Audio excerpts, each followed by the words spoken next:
네, 안녕하세요. 이 시간은 이제 히브리서에 대해서 알아볼 텐데, 지난 시간에 빌레몬서를 마쳤죠.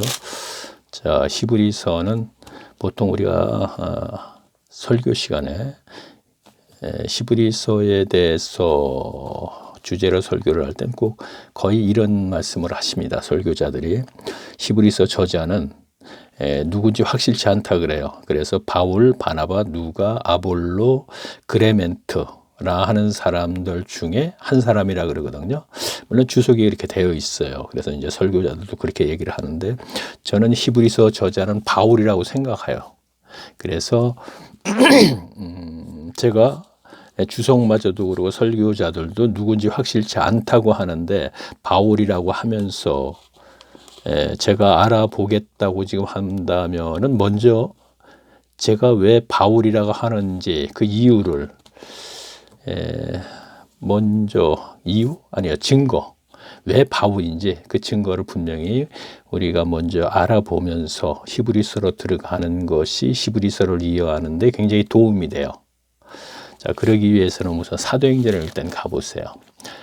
바울이라고 했으니까 바울에 대한 행적을 먼저 쭉 따라서 3차 전도까지 마치고 예루살렘을 경유, 로마로 가서 셋집에서 2해 동안 셋집에 오는 분들과 영접하면서 가르쳤다는 것이 마지막이거든요. 사도행전 제일 마지막 28장 30절. 어쨌든 사도행전 처음부터 굵은 선을 우선 따라가 보겠습니다. 자, 따라가 보기 위해서는 말로만 하는 것보다는 사도행전을, 그렇다고 해서 이걸 하나하나 찾아서 하다 보면 뭐 엄청난 시간이 걸리니까, 제가 조금 전에 말씀드렸듯이 굵은 선을 따라서 사도 바울의 3차 전도까지 따라갈 거예요. 따라가서 거기까지 확인한 후에 히브리서로 넘어갈 거거든요. 자, 그러기 위해서는 우선 지도를 하나 먼저 그리면서, 그래요. 그 상황을 설명하기 위해서는 지도를 먼저 그리는 게 좋겠네요. 자, 지도를 제가 빨리 그립니다.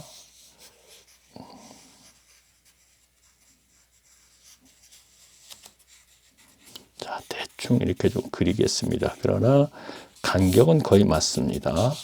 자, 여기 구브로섬, 그레데 섬이죠. 자, 이렇게 일단 그리겠습니다. 그리고 자, 시내산, 여기가 애굽입니다. 자, 여기가 이스라엘. 그리고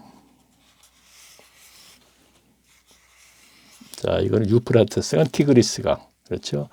자, 기본적으로 가운데 이건 그레데 섬.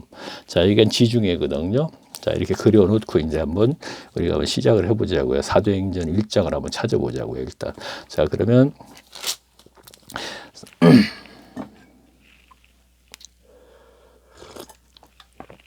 사도행전 2장 보면 어떤 내용이냐면 이런 내용이죠. 오순절. 자, 오순절. 자, 이것부터 얘기하겠네요. 수리아 지역, 길리기아 지역, 갈라디아 지역, 아시아 지역, 마케도니아 지역, 아가야 지역. 일단 바울의 1차, 2차, 3차 전도지만 제가 얘기했어요. 그 위에 갑바도니아 지역. 그러니까 이거는 베드로 전서에 나오는 겁니다. 자, 그러면 또 이걸 보면 되겠네요. 2장 9절을 보게 되면 제가 읽어볼게요. 우리는 메데이너 쭉 하면서 뭐냐면 메소포타미아, 유대와 갑바도니아, 본도와 아시아와 부르기아와 밤빌리와 애굽과 구레네, 이런 얘기 나왔거든요. 이건 무슨 얘기냐면 오순절기를 지키기 위해서, 오순절은 맥추절이라고도 합니다. 또 77절이라고도 하거든요. 그러니까 보리 추수가 끝난 거죠. 그럼 가을이 되겠네요. 추수를 다 끝내고 3대 명절 중에 하나인 오순절날 디아스포라 유대인들, 조금 전에 얘기했던 메소포타미아나 갑바도니아 본도나 여기에 길리기아, 아시아 지역, 마케도니아, 그 지역에서 전부 이제 모이는 거예요. 이제 그것까지는 우리 교인들이 알고 있죠. 초막절에는 예수님도 그 예루살렘 성전으로 올라갔다 하는 것이 우리가 복음서에도 있지 않습니까? 어쨌든 모입니다. 오순절 때. 그 절기가 7일간 지내는데, 그때 성령의 강림으로 교회가 탄생을 하게 되죠. 120명이 마가의 다락방에서 탄생을 하면서 기적이 막 일어나요. 그러다 보니까 이들이 7일간 절기가 끝났는데도 그들이 돌아가질 않는 거예요. 자, 그러다 보니까 이들을 먹여 살리기 위해서 돌아가지 않기 때문에 먹이긴 먹여야 될 거 아닙니까? 유대 지경이나 이 예루살렘 사람들이. 그래서 밭과 땅을 팔아서 그들을 먹입니다. 그것이 우리가 4장 34절 보게 되면 그렇게 되어 있죠. 그 중에 필접한 사람이 없으니 이는 밭과 집을 팔았다 그랬죠. 자, 밭과 집을 어떻게 이렇게 집까지 팔 정도로 무리하겠어요. 그것은 이들이 돌아가지 않으니까 몇만 명이 이렇게 모여 있는데 돌아가지 않으니까 그렇게 무리하게 팔 수밖에 없죠. 그래서 그들을 먹였어요. 그러면 왜 돌아가지 않느냐? 사도들의 기적이 일어나고 베드로가 세례를 받고 죄사함을 받고 하는 것이 어디에 나오느냐 하면은 사도행전 2장 40절, 41절에 나오죠. 40절 하나 읽어볼까요? 읽어보면 이제 자 38절 읽어볼게요. 기억이 날 겁니다. 베드로가 가로되 너희가 회개하여 각각 예수 그리스도의 이름으로 세례를 받고 죄 사함을 얻으라 그랬죠. 그렇게 하면서 뭐라 했어요? 그러면 성령을 선물로 받으리라 그랬죠. 그렇게 하고 나서 41절 보니까 그 말을 받은 사람들은 세례를 받으면 이날에 제자 예수가 3,000명이나 됐다 그랬죠. 자, 기억나죠? 3,000명이 세례를 받았습니다. 그러면 그 다음에 한 장을 또 남기게 되면 어떻게 되어 있느냐 하면은 그렇죠. 4장 4절을 보게 되면 또 이렇게 되어 있어요. 말씀을 들은 사람 중에 믿는 자가 많으니 남자의 수가 약 5천이나 되더라 그랬습니다. 자, 그러면 3,000명의 세례를 받고 유대교에서 개종을 해서 그리스도교로 들어왔습니다. 세례를 받았으니까. 그 다음에 5,000명이 됐으니까 어떻게 돼요? 남자만 5,000명이니까 최소한도 15,000명 정도가 세례를 받고 전부 들어서 개종을 했단 말이에요. 그러면 이들이 돌아가지 않으니까 15,000명을 먹여 살리려면 돈이 필요하죠. 그래서 무리하게 밭과 땅을 팔았다 이렇게 생각하죠. 그렇게 되는 것입니다. 자, 그렇게 돼서 쭉 진행이 됩니다. 진행이 되면서 7장에 가니까 스데반 집사가 순교를 하게 되죠. 자, 순교를 하니까 어떻게 됐습니까? 8장 보겠습니다. 8장 1절 순교 후에 자, 7장 60절 보면 이렇게 되어 있습니다. 무릎을 꿇고 크게 불러 가로되 주여 이 죄를 저희들에게 뭐예요? 돌로 맞아 죽는 순간 그렇게 이제 순교를 하게 되죠. 그러니까 8장 1절에 어떻게 되어 있습니까? 이렇게 되어 있죠. 바울이 그의 죽음을 당하고 마땅히 여기더라. 자, 설교 시간에 들은 얘기죠. 그러면서 뭐라고 되어 있어요? 그날에 예루살렘에 있는 교회에 큰 핍박이 나서 사도 외에는 다 유대와 사마리아 모든 땅으로 흩어지니라 그랬죠. 자, 그때 자 이들이 이러한 것은 설교 시간에 들었지만 이 구체적인 것, 그 무엇이 어떤 사람들이 흩어지고 무엇인지를 구체적으로 설명을 안 들었기 때문에 몰라요. 설교 시간에. 그래서 제가 그 설명을 하면서 이제 진행을 하는 거예요. 오순절 때 돌아가지 않았던 이들이 스데반 집사가 순교함과 동시에 핍박이 되니까 다 흩어졌다가 다 돌아갔다 이런 얘기입니다. 이들이요. 전부 그 있는 집으로. 자, 돌아간 후에 사도만 남았어요.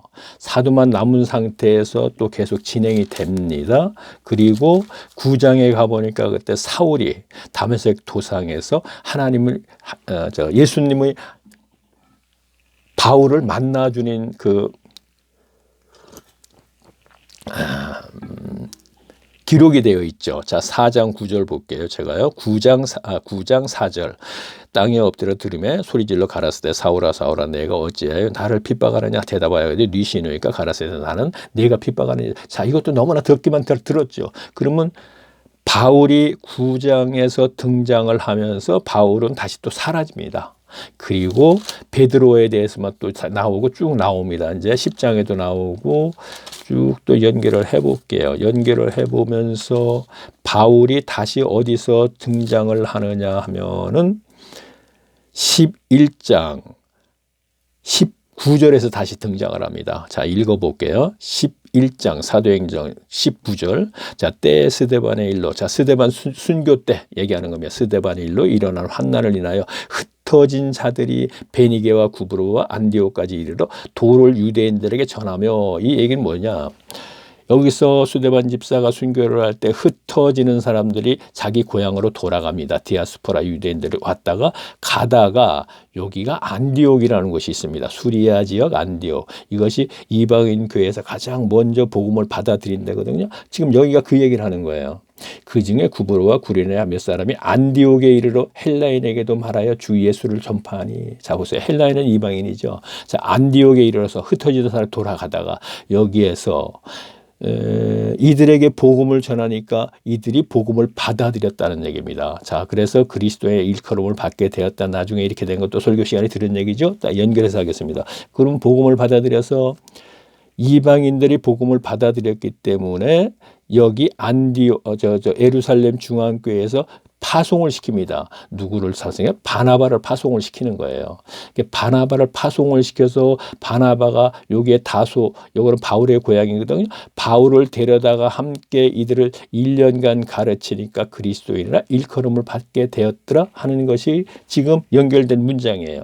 자, 그러면 아까 제가 19절에서 흩어진 자들이 이렇게 나왔죠. 그 다음에는 25절을 보니까 이렇게 되어 있어요. 바나바가 사울을 찾아 다소에 가서, 아까 바나바가 예루살렘에서 파송됐다 그랬죠. 그래서 가르치다가 다소에 가서 같이 데려다가 함께 가르쳤어요. 가르쳤더니 어떻게 됐습니까? 26절 볼게요. 만남에, 자, 바나바가 다소에 가서, 여기가 다소예요. 여기는 안디옥이고 다소에 가서 만남에 데려다가 함께 사역을 하는 겁니다. 만남에 안디옥에 데리고 와서 둘이 교회에 1년간 모여 있어 큰 무리를 가르쳤고 제자들이 안디옥에서 비로소 그리스도인이라 일컬음을 받게 되었더라. 자, 이것도 설교 시간에 들은 거죠. 자, 지금 설교 시간에 들은 걸 계속 연결해 가는 거예요, 지금요. 그렇죠? 자, 마가의 다락방에서 120명이 성령 받았습니다. 3,000명이 세례 받았습니다. 사도들만 남았습니다. 근데 사도들이 남아 있을 적에 이들 역시 또 돌아가지 않고, 그러니까 수데반 집사가 순교를 합니다. 흩어질 때 이들이 안디옥에서 복음을 전하니까 이들이 그리스도의 일컬음을 받게 됐습니다. 자, 그러면요, 보세요. 또 다시 한번 한 장 넘기면은 13장 보게 되면 무슨 내용이냐면, 그러니까 성령께서 바나바와 바울을 1차 전도를 떠나게 만드는 거예요. 13장의 내용은 바로 그것입니다. 자, 보세요. 제가 3절 읽어볼게요. 3절, 13장 3절. 자, 이에 금식하며 기도하여 두 사람에게 안수하여 보내니라. 두 사람은 바나바하고 바울을 얘기하는 거예요. 그러면 이들이 1차 전도를 떠납니다. 떠나서 구브로 섬을 지나서 바보에 가서, 기억나지요? 기어서 버가를 지나가서 갈라디아 기역을 들어갑니다. 들어가서 더베, 루스드라, 이고니온, 안디옥까지, 여기까지 전도를 하고 다시 돌아옵니다. 1차 전도 행로입니다, 이게. 그럴 때 다시 1차 전도를 다녀왔더니 어떤 문제가 생겼는지 한번 볼까요? 자, 15장을 한번 보시면요.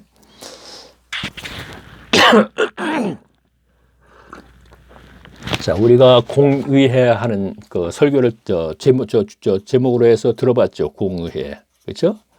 자, 공의회는 그래요. 그 바리새인들의 공회에서 무엇인가 의논을 한다는 거예요. 회의를 한다 이런 얘기입니다. 그럼 무엇을 회의를 하느냐면은, 자, 15장을 보게 되면 어떤 문제가 생겼나 보자고요. 무엇 때문에 회의를 하게 되는지 한번 보자고요.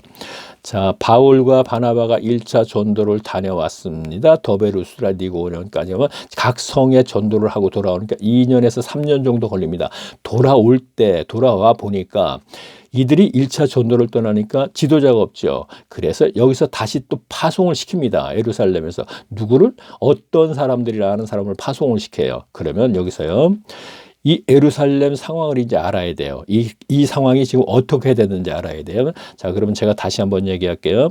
3,000명, 5,000명의 세례를 받고 개종을 했어. 수데반 집사가 순교해서 다 갈 때, 그 다음에는 사도들만 남았어요. 사도들만 남았고 사도들도 사역지로 갔습니다. 그러면 누가 남았겠어요? 여기에는 유대 지경과 예루살렘에 있는 교인들만 남았겠죠. 그렇죠? 그런데 그때 그들도 역시 그리스도인이라고 세례를 받은 사람들이 많이 있습니다. 그러면 예루살렘에는 두 부류의 교가 있는 거예요.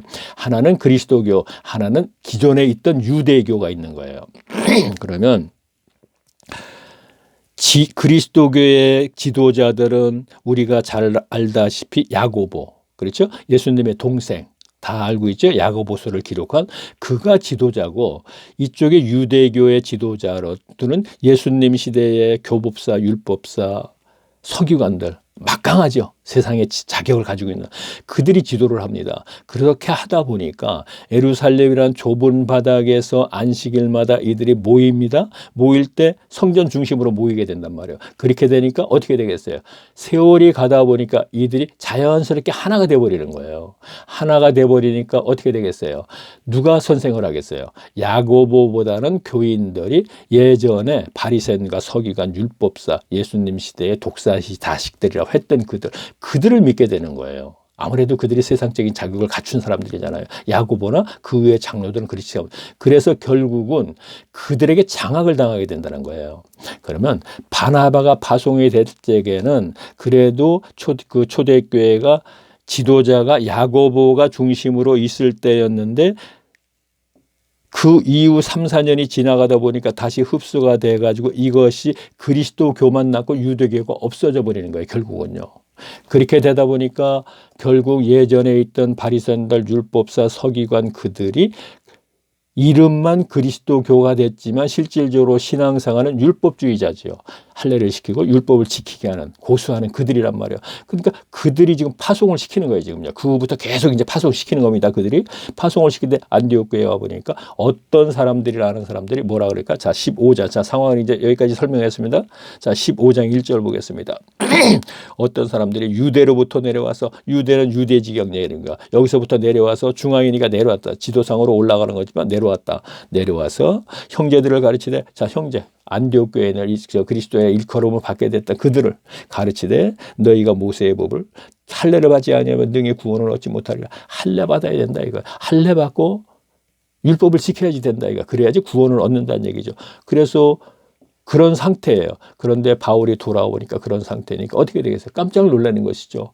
율법 지켜서는 절대 안 된다고 가르쳤는데 율법을 다시 지키게 만들어 버렸단 말이에요. 그래서 이 문제를 해결하려고 예루살렘으로 온 거예요. 중앙으로 와서 이제 해결해야 될 거 아닙니까? 자, 해결하려고 왔다는 겁니다. 4절 볼게요. 15장 4절. 자, 예루살렘에 이르러 교회의 사도와 장로들에게 영접을 받고 하나님의 자기들과 함께 계속, 자, 영접을 받고 예루살렘에 도착했습니다. 그랬더니 거기에 보니까 5절 보겠습니다. 바리새파 중에서 믿는 어떤 사람들이 그랬죠? 자, 보세요.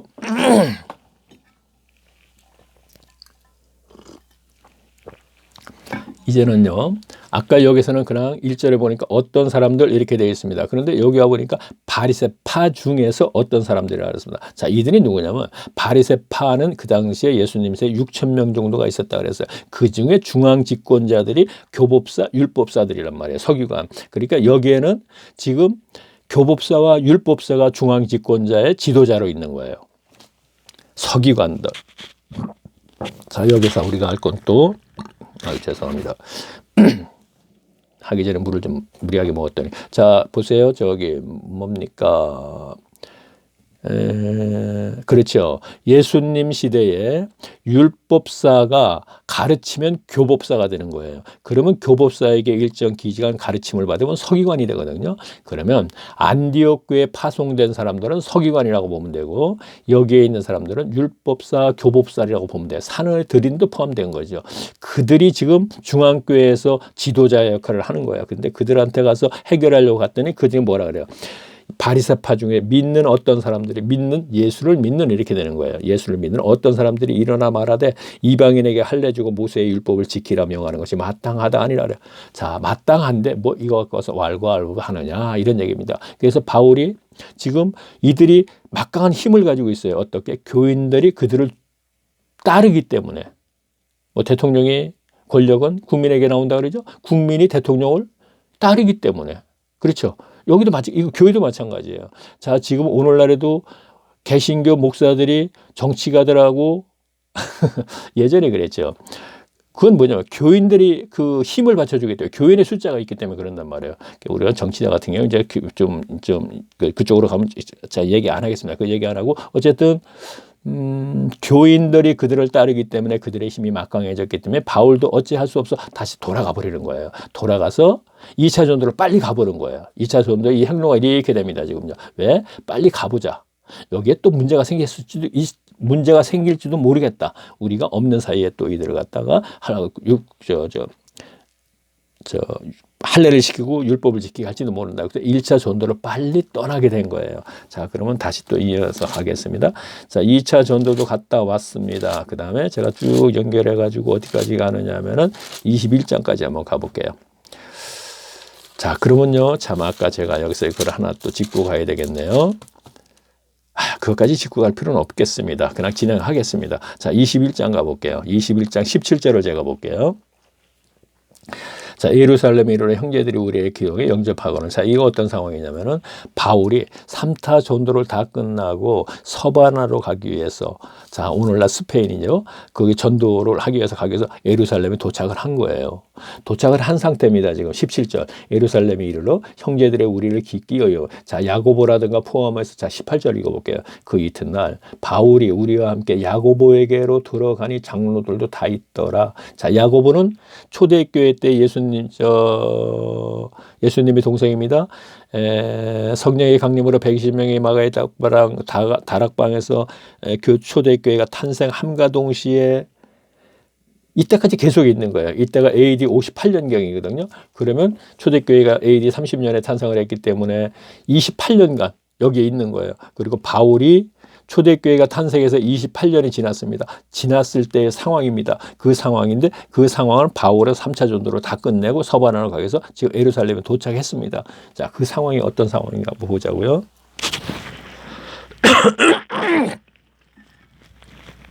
20장 자, 19절을 제가 보겠습니다. 일단 한 절을 제가 읽겠습니다. 저희가 듣고 하나님께 영광을 돌리고 바울도로 이르되 형제여 그대도 보는 바에 유대인 중에 믿는 자 수만 명이 있으니 다 율법의 열심인 자라 그랬죠. 자, 보세요. 지금 여기 도착했더니 야고보가 바울에게 하는 얘기예요. 그대요 하면서 형제여 그대도 보는 바와 같이 유대인 중에 믿는 자가 수만 명이다 이런 얘기예요. 자, 믿는 자, 예수 믿는 자가죠. 아빠도 15장에서 그랬죠. 믿는 어떤 사람들이 이렇게 나왔죠. 예수 믿는 걸 얘기하는 거야. 그리스도인이 됐다 이런 얘기입니다. 수만 명이니까 여기에는 이제 100%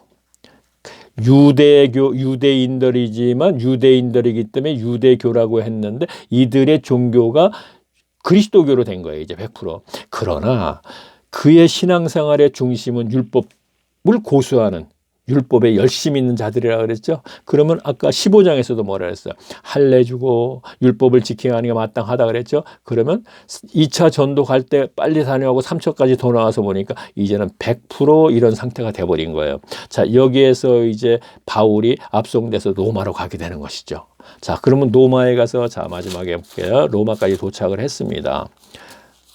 해서 자, 16장, 28절 16장 볼게요. 우리가 로마에 들어가니 바울은 자기를 지키는 자, 로마에 도착했다 이런 얘기입니다. 도착해서 쭉 연결하다 마지막에 보니까 자, 사도행전 마지막입니다. 28장 30절 바울이 온 이태를 자기 셋집에 유하며 자기에게 오는 사람들을 다 영접하고 담대히 하나님 나라를 전파해 주 예수 그리스도로 관한 것을 가르치되 그만한 사람이 없더라 그랬습니다. 자, 그러면 바울이 지금 로마에 도착했습니다. 여기 로마거든요. 여기가 아니죠. 조금 더 가야 되겠네. 요쯤 되겠습니다. 여기는 지금 아덴이 있고 고린도가 있고 조금 더 가서 이제 요쯤에 이제 로마가 있는데 자, 그러면 도착을 했습니다. 해가지고 여기서 서반으로 가야 되는 것입니다. 그러면 그쪽에서 더 이제 근데 가지 못하고 지금 여기에서 마무리 짓는 거거든요. 사도행전이. 그럼 여기서 로마에서 2년 동안 가택연금을 당하면서 지금 무엇인가 가르치고 오는 사람들을 갖다 영접하고 복음을 전하고 있습니다. 자, 그러면 제가 뭘 얘기하려고 그러냐면 여기서 이제 히브리서로 다시 가겠습니다. 자, 그러면요. 자, 히브리라는 말은 아브라함이 히브리 족속이죠. 그래서 바울이 빌립보서인가 골로새에서 자기는 히브리인의 히브리인이요 베냐민 지파요 바리새파요 그랬죠. 근데 그것이 유대 사회에서 출세를 할 수 있는 조건이거든요. 그러면 히브리인이면서 12지파 중에 한 사람이라고 하는 것과 바리새파 중에 바리새파라고 그런 조건은 유대 사회에서 출세를 할 수 있는 거예요. 그런데 지금 여기서 히브리인이라는 것은 아브라함의 족속이라는 거예요. 쉽게 얘기해서. 후손이라는 것이죠. 아브라함이 히브리인이기 때문에. 그리고 거기에서 12지파가 있는데 그 지파 중에 유대인들이라고 하는 얘기는 야곱의 12아들 중에 유다라는, 자, 유다는 히브리식 발음, 구약 성경이 히브리식 발음이고 신약 성경이 헬라식 발음이거든요. 헬라어로 되어 있고 히브리어로 되어 있습니다. 그러면 히브리식 발음으로는 야곱의 12아들 중에 하나가 유다인데 이는 유다라 그랬고 헬라식 발음은 유대예요. 그래서 유대인이라고 신약 성경에 되어 있는 것이고 구약 성경에서는 유다라고 되어 있습니다. 자, 그러면 유대인이기 때문에 이들의 종교를 유대교라고 하는 거예요, 그냥. 그런데 여기에서 아까 얘기했듯이 예수님이 부활 승천하신 다음에 교가 하나 탄생을 했는데 그것이 그리스도교가 되는 것이죠. 근데 모두가 그리스도가 된 거예요, 유대인들이.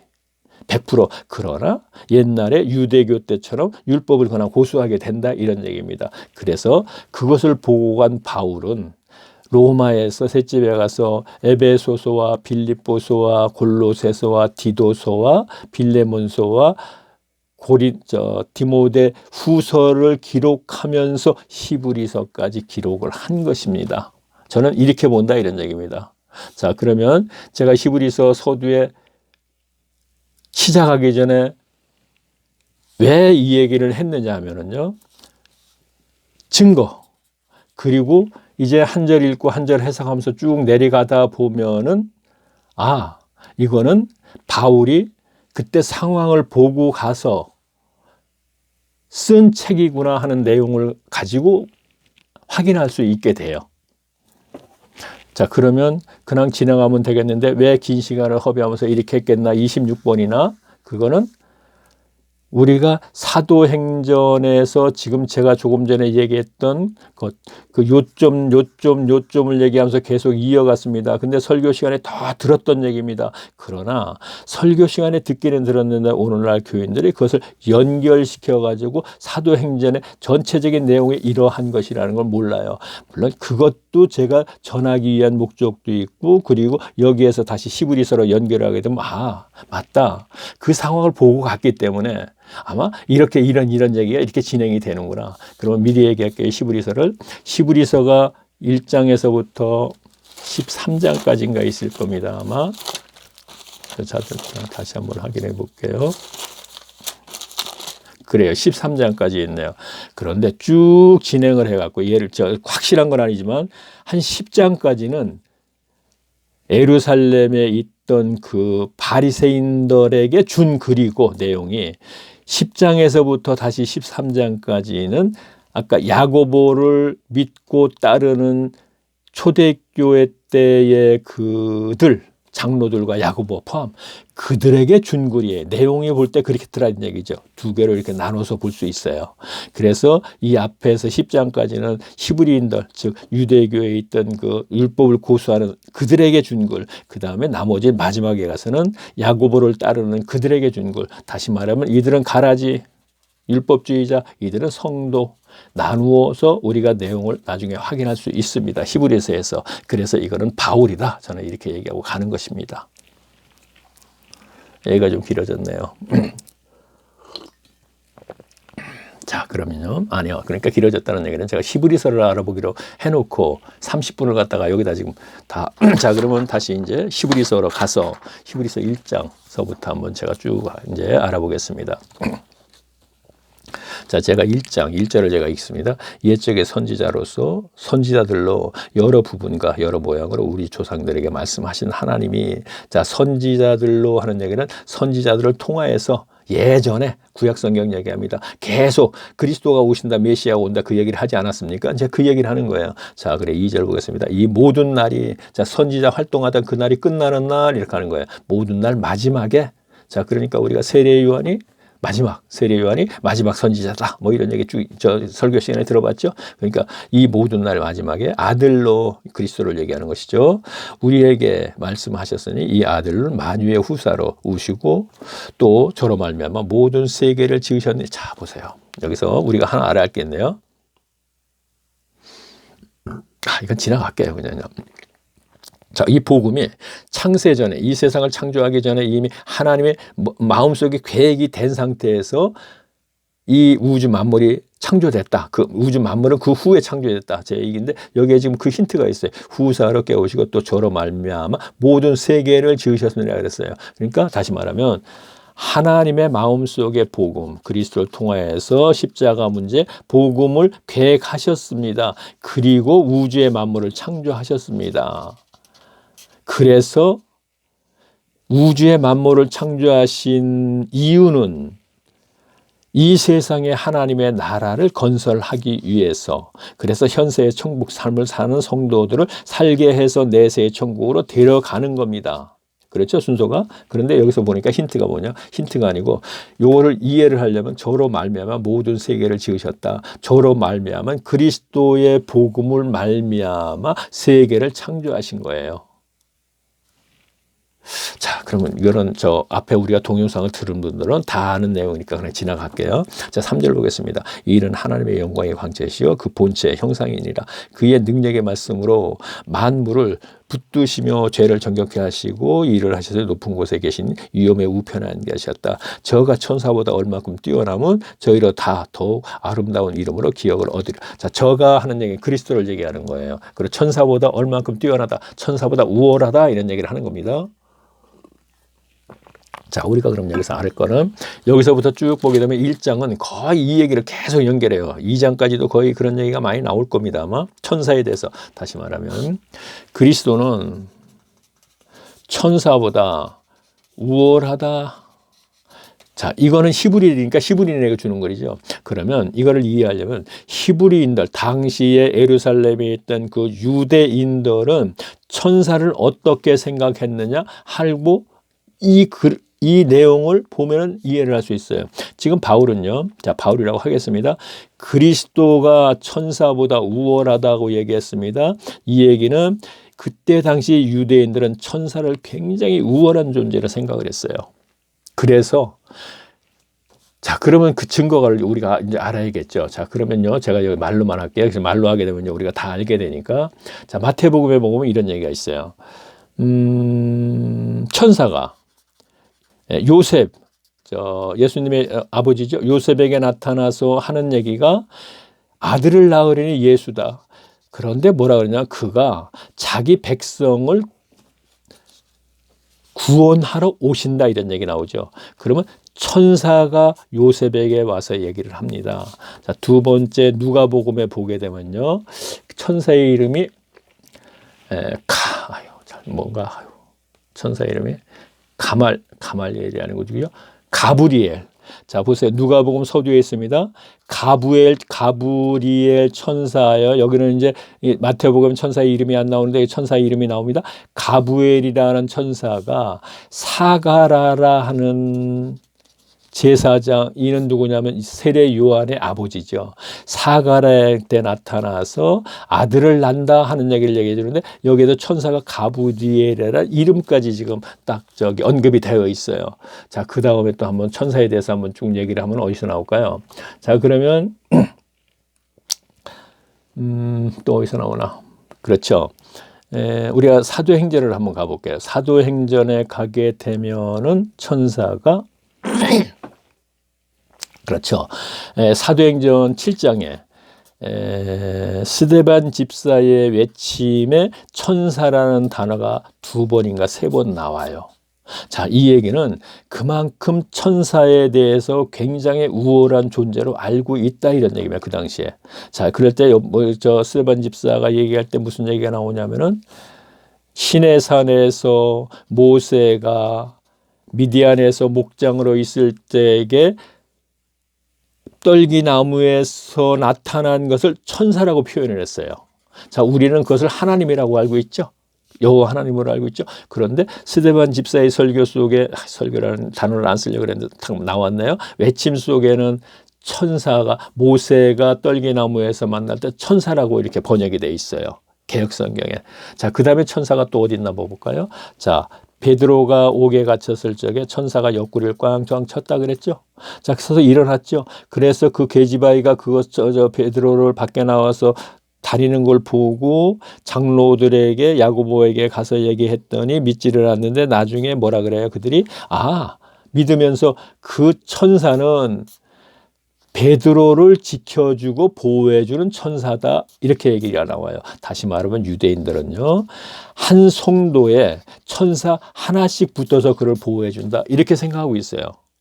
또 하나 얘기해 볼게요. 자, 고넬료, 생각이 계속 연결되니까 얘기합니다. 자, 백부장 고넬료 아시죠? 자, 이것은 마태복 사도행전 아마 8장인가쯤에 나오지 않나 싶은 생각이 있는데, 8장인가. 하여튼 고넬료, 야곱이 베드로가 요바에서 어떤 환상을 봅니다. 하늘에서 뭔가 이렇게 먹을 음식이 내려오니까 베드로가 나는 이걸 먹지 않습니다 그랬더니, 어쨌든 그런 것이 그 설교 시간에 들었죠. 그런 얘기가 나오면서 요바에서 가이사르로 가서 백부장 고넬료라는 사람을 만나죠. 그때 고넬료가 뭐라 그래요?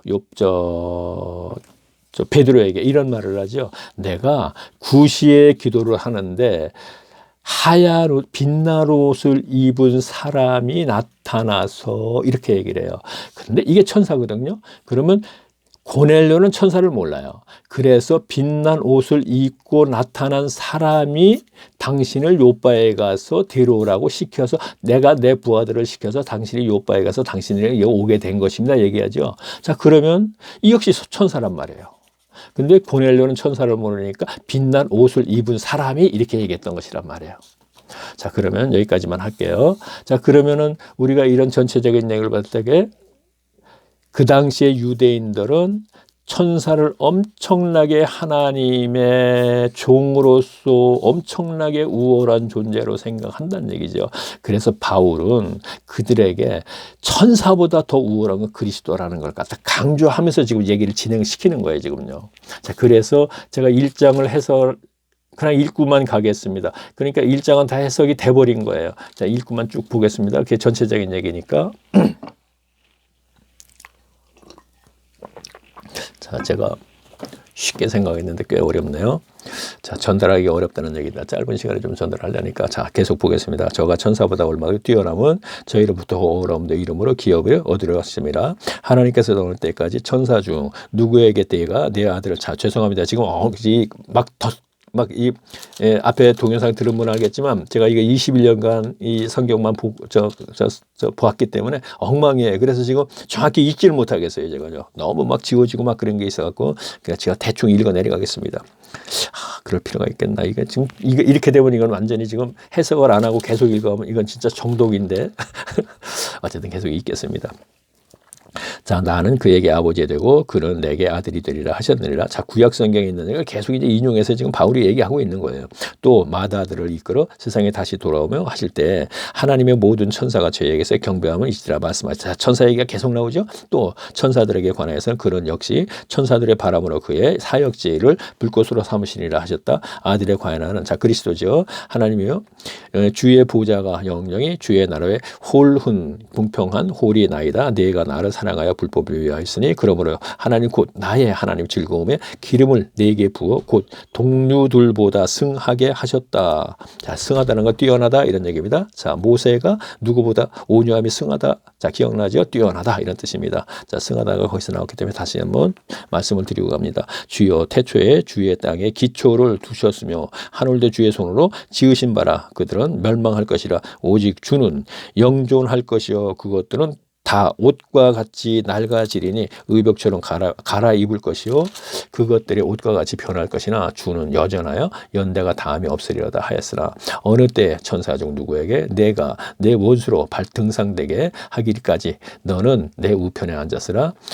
하셨느뇨. 모든 천사들은 부리는 영으로서 구원 얻은 후사들을 위하여 섬기라고 보내심을 얻었다. 그렇죠. 자, 보세요. 이거는 이제 그 유대인들에게 주는 글이기 때문에 모든 천사들은 부리는 영으로서, 하나님께서 부리는 영입니다. 영으로서 구원 얻은 후사들을, 성도들을 섬기라고 보내심을 받았다. 이런 얘기입니다. 자, 유대인들에게 지금 이렇게 쓰죠. 그러니까 그게 베드로가 옥에 갇혔을 적에 옆구리 꽝꽝 쳐서 나가라 그래서 나왔을 적에 그 계집아이 하나가 베드로를 봤다 그러니까 그 장로들이 말도 안 된다고 처음에 믿지 않다가 나중에는 믿으면서 뭐라 그래요. 아, 그러면 베드로를 지금 보호해주는 천사구나 이렇게 얘기했다 그랬단 말이에요. 지금 여기 보세요. 후사들을 위하여 섬기라고 보내심을 아느뇨 이런 얘기를 했습니다. 자, 이어서 이제 아까 얘기했던 것과 연결시키면 됩니다. 자, 2장 1절 보겠습니다.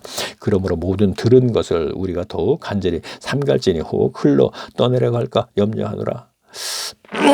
자, 그냥 지나가겠습니다. 제가 해석 안 하겠다 그랬죠.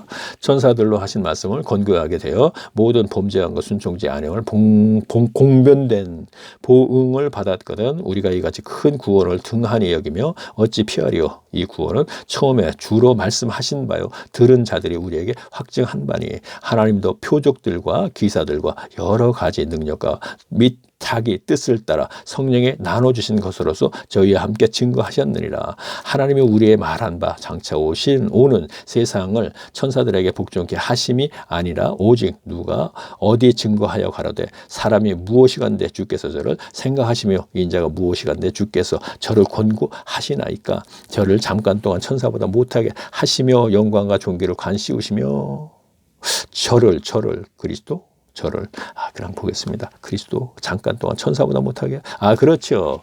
천사보다 잠깐 동안 못하게 했다는 얘기는 천사가 우월하다는 게 아니고 자 사람으로 오셨잖아요. 그렇죠? 이게 무슨 얘기가 성도는 천사보다 우월하지? 자 천사가 성도를 섬긴다 그랬는데 그냥 지나가겠습니다. 자 그러면 그랬죠. 다시 보겠습니다. 자 9절 보겠습니다. 오직 우리가 천사들보다 잠깐 동안 자 지금 저는 골방에 들어서 이 성경을 펴놓고 지금 따라오시는 분들을 대상으로 지금 하고 있습니다. 그러면 지금 그분은 지금 눈으로 따라오고 있는 거예요, 지금요. 자, 계속합니다. 오직 우리가 천사들보다 잠깐 동안 못하심을 입은 자 곧 죽음의 고난 받으심이라 영광과 존귀와 관쓰신 예수를 보니 이름을 향하심을 하나님의 은혜로 말미암아 모든 사람들을 위하여 죽음에 맛보려 하심이라. 그렇죠. 예수님이 죽음으로 사람으로 오셨죠. 사람을 구원하시려고 인간을 구원하시려고 그기 때문에 인간의 몸을 입고 오셨고 그것을 죽음을 맛보려고. 자, 죽음을 맛보려고. 자, 죽음이라는 것은 누구나 두려워하죠. 연결된 문장이 이렇게 연결이 됩니다. 자, 계속 읽겠습니다. 10절. 만물이 인하여 만물이 말미암아 자녀에게서 많은 아들을 이끌어 영광에 들어가게 하시는 일에 저희 주원의 주를 고난으로 말미암아 온전케 하심이 합당하도다. 거룩하게 하시는 저와 거룩하게 함을 입은 자들이 다 하나에서 난 자라. 그러므로 형제라 부르기를 부끄러워 아니하시고 이르시되 내가 주의 이름을 내 형제들에게 선포하고 내가 주를 교회 중에서 찬송하라 하리라 하셨으며 또다시 내가 그를 의지하리라 하시고 또다시 볼지어다 나와 및 하나님께서 내게 주신 자녀라 하셨으니 자녀들은 혈육에 함께 속하 있으며 그도 자 보세요. 자녀들은 혈육에 함께 속하 있으며 그도 또한 한 모형으로 여기서 그도는 그리스도를 얘기하는 거예요. 예수님 얘기합니다. 자, 죽음 앞에서 얘기했습니다. 죽음을 맛보려고 오셨다 그랬습니다. 예수님이 자, 그리스도도 인간들, 자녀, 성도들에게 함께 연결시키세요. 그도 또한 한 모양으로 혈육에 함께 속하심은 사망으로 말미암아 사망의 세력을 잡은 자, 곧 마귀를 없이 하시며 자, 사망으로 말미암아 사망의 권세를 잡은 자, 이 사망은 인간의 사망입니다. 어떻게 왔어요? 좀 범죄를 함으로 온 거죠. 자, 아담에게 얘기했습니다. 선악과를 먹지 마. 선악과를 먹으면 정령 죽는다 그랬습니다. 그렇죠? 자, 정령 죽는다. 아담이 땅 따먹었죠. 죽어야 되죠. 근데 육신의 죽음이 안 왔죠. 그러나 육신의 죽음이 결국은 훗날 오는 거잖아요. 인간의 죽음이 왔죠. 분명히. 그러나 선악과를 따먹지 않으면 영생할 수 있는 것입니다. 그렇죠? 자, 그러면 육신의 죽음과 동시에 뭐가 왔습니까? 아직 영적인 죽음이 왔죠. 하나님과 관계가 끊어지는 것. 그 죽음이 왔과 동시에 육신의 죽음이 같이 오는 것이죠. 자, 여기 사망이네요. 자, 죽음이 왔죠. 죽음이 두려워서 연결이 되는 것입니다. 자, 죽음을 맛보러 왔다 그랬죠. 자, 이어볼게요. 다시요.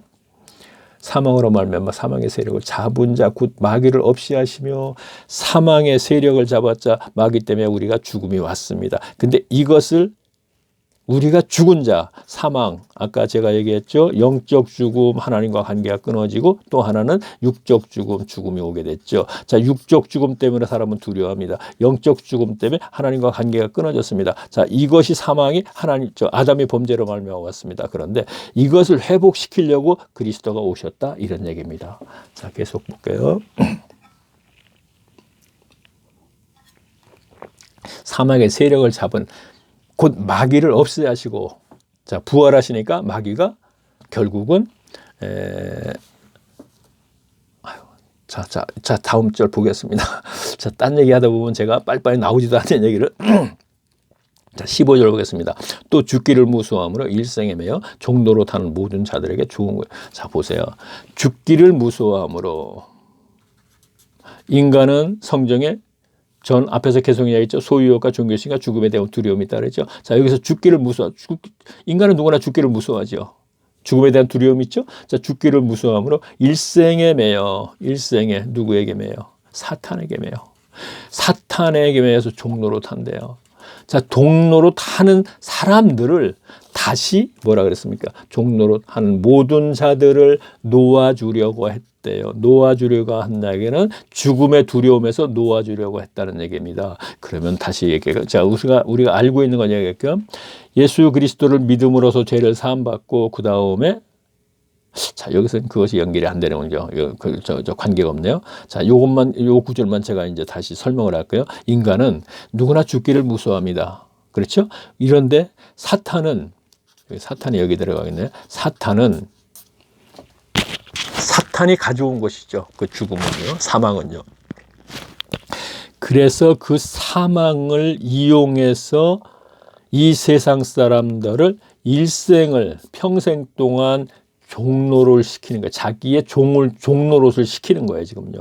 그런데 이것을 여기에서 매여 있는 것을 놓아주려고 예수님이 십자가를 통하여서 복음이 이루어진 거예요.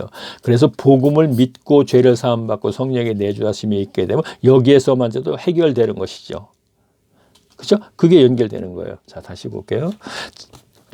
또 죽기를 무서워하므로 일생에 매여 종로로 타는 모든 자들을 놓아주려 하심이라. 자, 이제 설명이 됐죠. 자, 제가 처음 듣는 분은 빨리 와닿지도 않을 거예요. 처음 듣는 얘기도 있을 수도 있고 하니까. 물론 들은 적도 있을 수도 있겠지만. 자, 지금부터 제가 여기서 첫 시간서부터 한 것도 다 전체적으로, 야, 사도행전의 전체 흐름이 그거야? 다 알고는 있었는데 그것을 이어주니까 이런 결과가 나오는구나. 이렇게 되는 것이고. 자, 계속 또 볼게요. 자, 16절 보겠습니다. 이는 실로 천사들을 붙들어 주려 하심이 아니요. 자, 천사, 그렇죠. 그리스도가 천사보다 우월하다 그랬죠. 자, 이러한 죽기를 무서워하고 일생보다 종로로 타고 매여는 것은 그리스도가 오신 것은 천사들을 위해서 온 것이 아니고 성도들이 오셨다. 이런 얘기를 하려고 그러는 거예요. 이는 실로 천사들을 붙들어 주려 하심이 아니요. 오직 아브라함의 자손을 붙들어 주려. 아브라함의 자손이 누가? 믿음의 조상 아브라함. 그 믿음의 조상이라는 것은 아브라함이 복음을 가장 먼저 믿었기 때문에 다시 말하면 성도의 조상이 되는 것입니다. 자, 그것도 부분을 예전에 보게 되면 몰라요. 잘 믿음의 조상하니까 우리가 믿고 있으니까 이게 믿음의 조상이 이렇게 돼버리는데 절대 그게 아니고 아브라함이 가장 먼저 복음을 믿었어요. 모리아 산에 가서 이삭을 드릴 때. 자, 오늘 이제 이 히브리서 13장에 가도 그걸 알게 돼요. 모리아 산에 가서 이삭을 드릴 적에 아브라함은 이미 이삭을 드려도 이삭을 다시 살릴 것이라는 걸 알고 이삭을 거기서 제물로 드리려고 그랬던 거예요. 그 얘기는 다시 말하면 창세기 3장 15절 말씀에 복음을 믿었다 이런 얘기가 되는 거예요. 그게 원시 복음이기 때문에. 자, 이것도 또 설명을 해야 돼요. 사실 예전에 보게 되면 그게 뭔지 몰라요. 참 안타까운 일이에요. 3장 15절 말씀은 성경에서 최초에 기록된 복음의 원시복음, 최초에 기록된 복음 기록이라 이런 얘기입니다. 자, 이것을 믿고 모리아산에 가서 이삭을 제물로 드려도 이삭을 하나님의 분명히 다시 살릴 것이라고 알고 드렸기 때문에 최초의 복음을 믿은 사람이다 이런 얘기예요. 그래서 이 복음을 믿은 아브라함, 그들의 후손, 그래서 조상이다. 그래서 유대인들은 우리는 아브라함이 우리 조상이기 때문에, 그게 믿음의 조상이 후손이기 때문에 우리는 다 구원받고 천국 간다. 이것이 마태복음에 되어 있고 누가복음의 서두에 있지 않습니까? 그렇죠? 자, 자, 제가 앞에 이런 얘기를 했죠. 처음 듣는 물로 대상을 하지 않겠습니다. 이제 150강까지 갔으니까 153강까지 갔네. 150강까지 다 쫓아오시는 분들을 대상으로 합니다. 그러면 지금 저거 이렇게 하고 지나가면은 조금 전에도 내가 우리는 아브라함이 우리 조상이기 때문에 우리는 모두 천국 갑니다. 한다는 것은 마태복음 서두에 있고 누가복음 서두에 있습니다. 하는 얘기를 했으면 1강에서 그 얘기 충분히 했기 때문에. 근데 이렇게만 가면은 1강에서 다 들었던 얘기니까 다 안단 말이에요. 아는 것을 다시 얘기해 주는 거예요, 지금요. 그리고 조금 전에 아까 내가 지도를 그래서 얘기하는 건데 제가 앞에서 한 번 얘기하고 또 그런 얘기를 했을 거예요. 틀림없이 반복적으로. 그러면 지난번에도 그런 얘기 들었기 때문에 다시 복습을 하는 의미에서 듣게 되면 이것을 이렇게 연결시켜갖고 지금 히브리서로 연결이 되는구나. 이렇게 또 되는 것이고요. 지난번에 히브리서까지 연결을 안 시켰지만 자 계속 보겠습니다. 자 다시 말씀드립니다. 150까지 따라오는 분을 맞춰서 제가 하겠습니다. 처음부터 이걸 처음 듣는 분들에게 계속 제가 얘기했었는데 그런 식 처음 듣는 분의 대상을 했었는데 그렇게 하지 않겠다 이겁니다. 지금부터는요. 자, 계속 보겠습니다. 자, 17절 볼까요? 그러므로 저가 범사에 형제들과 같이 되어 자 저가는 그리스도를 얘기합니다. 형제들 자 이제 그러니까 교인 연애 성도들과 형제들과 같이 되어 마땅하도다. 이는 하나님의 일에 자비하고 충성되게 제사장이 되어 백성들의 죄를 구속. 자 그러니까 이제 대제사장이 됐다는 얘기를 이제 강조하기 시작하는 얘기는 당시 율법주의자는 제사장 제도가 있으니까 제사장들이 제사를 자기들이 대제사장이 있고 제사장이 있지 않습니까? 예수님 시대도 마찬가지 율법을 이루기 전이었기 때문에 또 예수님도 그것을 또 인정을 했었고요. 자 그러면 여기에서 이제 대제사장은 그리스도다 이런 얘기죠. 아론을 통하여서 우리가 축복도 전가받고 했는데 이제 예수님을 통하여서 우리는 하나님의 복을 전가받는다 하는 뜻으로도 포함된 얘기고요. 자 18절 보겠습니다. 자기가 시험을 받아 고난을 당하셨음 시험 받는 자들에게 능히 도우시니라. 자 시험 받는다는 건 뭐예요? 자 우리가 뭘 생각하냐면은 골고다 아니죠. 골고다 언덕이 아니고 어디죠? 마지막 기도하신 곳. 땀이 피처럼 이렇게 떨어지는 거 그곳 자 시험이지요. 그게 어떻게 시험입니까? 죽기를 무서워해서 이제 죽어야 돼요. 십자가 져야 돼요. 그 전날 참 힘들어요. 예수님도 그래서 마지막으로 기도를 합니다. 뭐라 그랬어요? 기도하시면서 내가 이 잔을 마시는데 이 잔을 피할 수 있게 하면 피하게 해주세요. 그리고 그러나 그것이 아버지의 뜻이 아니라면 아버지 뜻대로 왔어요. 이래 이제 기도를 했잖아요. 시험이죠, 그때가. 그렇죠? 그러면서 제자들에게도 기도를 해달라 부탁을 하면서 시험에 들지 않게 뭐 이렇게 그러니까 예수님이 제자들 내가 시험에 들지 않게 기도를 좀 해다오 이렇게 얘기하고 그랬지 않습니까? 그러니까 그 얘기하고 연결시키세요. 자, 자기가 시험을 받아 고난을 당하셨은즉 시험 받는 자에게 능히 도우시니라. 자, 또 제가 이 얘기도 또 해야겠네요. 누가복음 몇 장인가 제가 기억을 잘 못하겠는데 지금. 자, 제가 잠깐 한번 찾아볼까요? 그것만 보고 이 시간은 아직까지 좀 시간이 충분하군요. 자, 이왕 뭐 얘기 나왔으니까 좀 얘기를 하겠습니다. 그러면요. 자, 지난 시간에도 한 것 같은데. 자, 그렇죠. 12장 누가복음 49절 제가 읽을게. 내가 불을 땅에 던지러 왔느니 이 불이 이미 붙었으면 내가 무엇을 원하려. 자, 이 불은 복음을 얘기하는 거예요. 자, 그러면 왜 복음인가? 다음 절 보겠습니다. 50절. 나는 받을 세례가 있으니. 자, 세례는 십자가를 얘기하는 거예요. 있으니 그 이루기까지 답답함이 어떠하겠느냐 그랬습니다. 예수님이 지금 제자들에게 얘기하는데 지금 십자가를 지기 전에 얘기합니다. 내가 불을 땅에 던지러 왔느니 그 불이 붙었으면 내가 무엇을 원하려 하느냐. 내가 이미 십자가를 져서 복음을 이루었으면 나 원하는 거 없다 이런 얘기예요. 그러면서 나는 받을 세례가 있으니 그 십자가 얘기하는 거예요. 그거 이루기까지 내가 마음이 얼마나 답답하겠느냐. 이해가 가죠? 무슨 얘기인죠? 자, 예수님이 지금 계속 하시다가 하시는 말씀이 십자가를 내가 지었다. 예수님은 아시잖아요. 이것 때문에 엄청 답답한 거예요. 그래서 바리새인들이 예수님 보고 이런 얘기를 하죠. 술을 좋아한다. 뭐 이런 얘기를 하지 않습니까? 포도주 좋아한다. 그래서 예수님이 아마 술을 좋아하시지 않았겠는가. 왜? 사람으로 오셨기 때문에. 우리가 그렇게 생각할 수도 있습니다. 예수님이 하나님인데 말도 안 돼. 우리 절대 그렇게 보면 안 됩니다. 사람으로 오셔가지고 사람의 어려움과 시험을 다 견디시는 거예요. 왜? 사람을 구원하시기 위해서.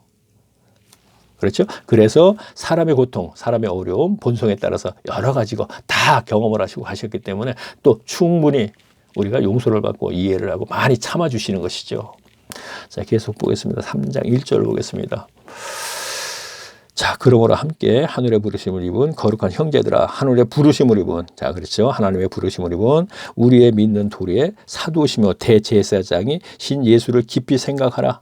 저가, 자, 자꾸 이제 강조를 하죠. 이제 예수님에 대해서. 그들은 예수를 믿지 그리스도가 교가 됐지만 사실은 그 메시아를 죽인 사람들이에요. 십자가에 죽인 사람들이죠. 그러니까 사실 어찌 보면은 그를 메시아로 믿지는 않는 거예요, 사실요.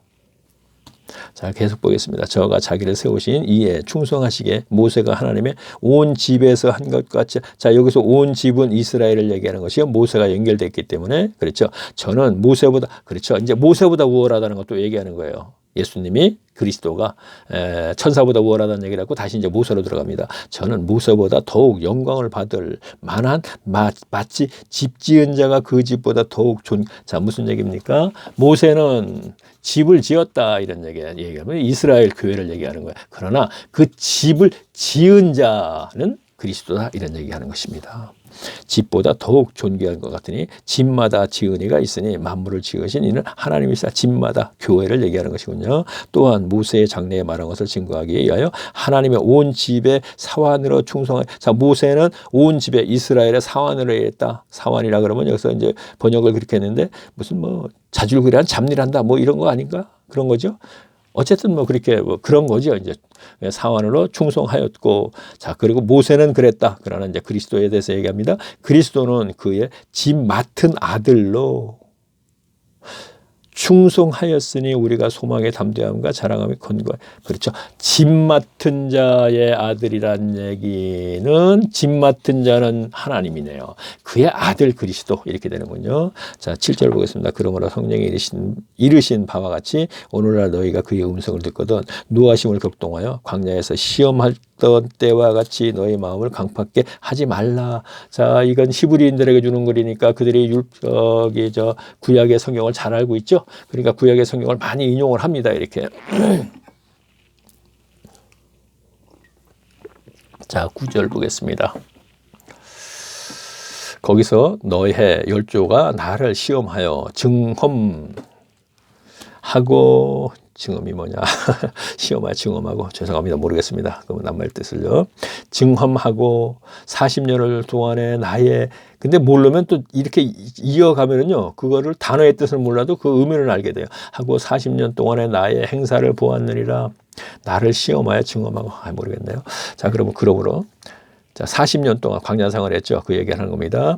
그러므로 내가 이 세대를 놓아여 가로되 너희가 항상 마음이 미혹되어 내 길을 알지 못하도다 하였고, 성경을 모른다 이런 얘기도 되겠네요. 11절 내가 노하여 맹세한 바와 같이, 자, 구약 성경을 인용해서 지금 얘기하고 있는 거예요. 저희는 내 안식에 들어오지 못하리라 하시다. 자, 내 안식에 들어오지 못한 자, 이 얘기도요. 자, 안식 날이죠. 일 지키라 그랬죠. 자, 안식일에 답을 얻으려면 못 얻어요. 안식에서 답을 얻어야 돼요. 안식은 뭐죠? 편히 쉰다 이런 뜻이죠. 그래서 이 안식은 천국 삶이 되는 거예요. 이 세상에서의 천국 삶, 그리고 궁극적으로 내세의 천국. 이거를 자, 우주 만물을 창조하시고 안식하셨다 그랬죠? 7일 만에. 그것은 우주 만물을 창조하신 목적이 안식에 있다 이런 얘기예요. 그래서 광야 생활에서 안식을 철저히 지켜라 한 것은 가나안 땅이 하나님의 안식처이기 때문에 안식처에 들어가기 전에 안식일을 철저히 지키면서 안식의 본의가 무엇인지를 분명하게 알고 가나안 땅에 들어가야 된다 이런 얘기를 하는 거예요. 그것이 하나님과 동행하는 천국 삶을 사는 곳이기 때문에 가시적인 천국 삶, 에덴 동산도 가시적인 천국 삶, 그리고 오순절 120명이 성령 받으면서 교회가 탄생한 것은 불가시적인 천국, 교회 연합체. 그러나 그 안에는 가라지와 알곡이 함께 신앙생활을 하게 되는 거예요.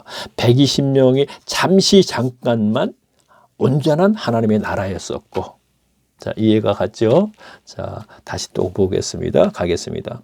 뭐 지금 따라오신 분은 충분히 이해할 수 있는 거예요. 예, 다시 가겠습니다. 자, 내 안식에 들어오지 못하리라 하셨다 했으니 12절 형제들아 너희가 삼가 후 너희 중에 누가 믿지 아니한 자가 악심을 품고 살아계신 하나님에게 떨어질까 염려할 것이니요 오직 오늘이라 일컫는 동안에 매일 피차 권면하여 너희 중에 누구든지 죄의 유혹을 강팍게 되면 자 제가 웬만한 거 그냥 읽고 갑니다. 다른 때하고 좀 달라요. 왜냐하면 여기 핵심만 제가 좀 하려고 그러는 거예요. 핵심만. 4장에 가면 또 핵심이 있거든요. 자 15절 보겠습니다. 성경이 이르시되 오늘날 너에게 그의 음성을 듣거든 노하심을 격동케 하라. 자 계속 지금 구약 성경을 인용하고 있죠. 자 히브리인들이기 때문에 너의 마음을 강팍게 하지 말라 했으니 듣고 경록케 하던 자가 누구냐? 모세를 쫓아 애굽에서 나오는 모든 이가 아니냐. 자 모세를 쫓아 이스라엘 백성들 얘기하는 거 광야 40년 이어지네요. 또 하나님의 40년 동안에 누구에게도 노하셨느냐? 범죄하여 그 시체가 광야에서 엎드러진 자에게 아니냐. 그렇죠. 1세대는 전부 죽지 않았습니까? 자, 그 얘기를 하는 거예요. 그 셋째가 광야에서 엎드러진 자가 아니냐? 이런 얘기예요. 자, 경록케 한 자는 그렇죠? 자, 그 경록케 한 거는 설교 시간으로 들었으니까 굳이 얘기할 필요 없죠. 할까요? 12지파가 분명히 정탐을 들어갔는데 갈렙과 여호수아만 믿음이 있었고 그 위에는 전부 하나님 의심해갖고 우리 저거 못 들어가 그랬었죠. 그래서 11뼈를 전부 죽었죠. 자 후세대가 들어가지 않았습니까? 자 다시 읽겠습니다. 18절 또 하나님이 누구에게 맹세하사 그의 안식에 들어오지 못하 안식에 들어오지 안식이라고 전혀 관계없는 거죠. 나라고 안식에 들어오지 못하 천국 백성이 되지 못한다 이런 얘기입니다. 들어오지 못하리라 하셨으니 곧 순종치 아니하던 자에게 아니냐. 자 그거는 누구냐? 이스라엘 백성 얘기하는 것입니다. 19절 이로 보건대 저희가 뭣지 아니함으로 들어가지 못했다. 믿지 아니함으로 들어가지 못했다. 자 안식. 자 이건 좀 설명하고 가야겠네요. 시간이 됐으니까 안식. 자 안식. 자 제가 1강에서 보면 안식, 자유, 평강, 천국. 이것은 표현은 다 달라도 뜻은 같습니다. 이 뜻은 무엇이냐? 이 현세에서 천국상. 즉 롬 14, 17절 말씀 제가 합니다. 하나님의 나라는 먹는 것과 마시는 것이 아닌 육신이 요구하는 것을 충족받음으로써 기쁘다 행복하다가 아닌 오직 성령 안에서 의와 평강과 희락이라 그랬습니다. 자, 평강과 희락 성령 안에서 오직 평강은 소유욕과 종교심과 죽음에 대한 두려움이 없는 것입니다. 이것이 안식의 삶입니다. 하나님께서 주시는 천국 삶이라 이런 얘기입니다. 하나님의 나라는 먹는 것과 마시는 오직 자 우리나 성도님들은 오늘날 성도님들은 교인 아니고 성도님들은 이 삶을 살아야 되는 거예요. 예수님께서 오신 목적이 여기에 있는 거예요. 그리고 이 삶을 살다가 내세에 천국을 가는 겁니다. 그래서 안식에 대해서 다음 4절에서는 또 구체적으로 잘 설명을 합니다. 이스라엘 백성들은 안식에 들어가지 못했다. 그럼 너희들은 어떻게 안식에 들어가야 되느냐 하는 것이 이제 연결이 되겠죠. 그래서 히브리인들에게 자 너희들 지금 안식에 들어가려면 어떻게 했냐? 너희들 안식일 철저히 지키지 그 나를 지키라고 준 것이 아니야 하고 이제 설명을 하고 있는 거예요. 자 오늘날 주일을 없습니다. 주일은 아예 없는 겁니다. 근데 주일을 만들어 가지고 지금 지키고 있는 건 이 시대의 독사의 자식보다 더 나쁜 거예요. 자 마지막에 구름 속 무지개. 제가 사실은 히브리서를 하기 전에요. 좀 천천히 하자 이런 생각을 했는데 그게 안 되네요. 자 제가 얘기했잖아요.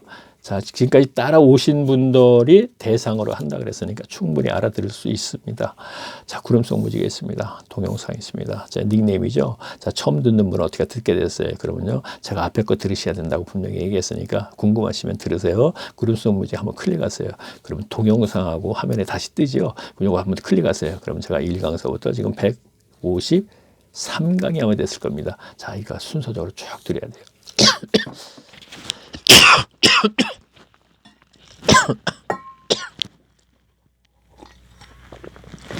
죄송합니다. 죄송합니다. 빨리 끝내겠습니다. 자, 그럼 다음 시간에 뵙겠습니다. 안녕히 계십시오.